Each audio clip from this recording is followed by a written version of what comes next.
So how important is art for Dungeons & Dragons?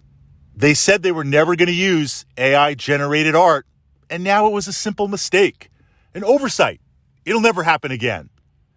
Do you really believe that? Do we really believe that? And given how important art is involved in Dungeons & Dragons, looking through any of the books, the Monster Manual, the Dungeon Master's Guide, the art is there to tell a story, to pull you into the game, to inspire you as a player, as a Dungeon Master. Art and D&D and role-playing, you can't separate it.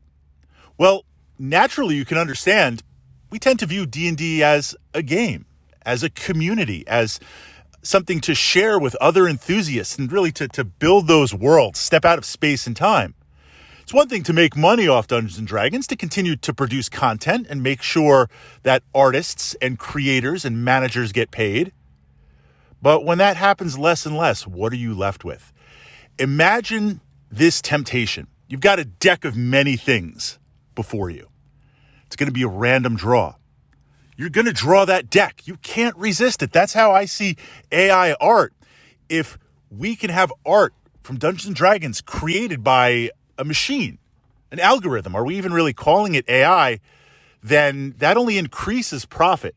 That's the biggest thing I think as a D&D enthusiast, we have to be able to understand and see.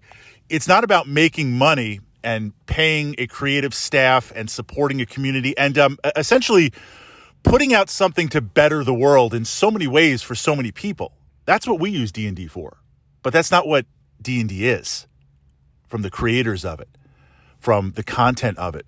What it's about is maximizing profit. So it's not enough to make tons and tons of money every year. If I can cut expenses, if I can cut back, that increases profit, even if I don't do anything else, even if sales stay exactly the same.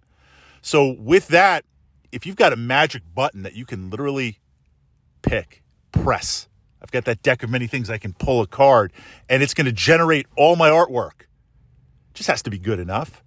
It just has to be passable. Do they even know what this D&D thing is? So look, it just has to have a dragon and some magic and some treasure, and that's good enough. Slap it in the book, ready to go.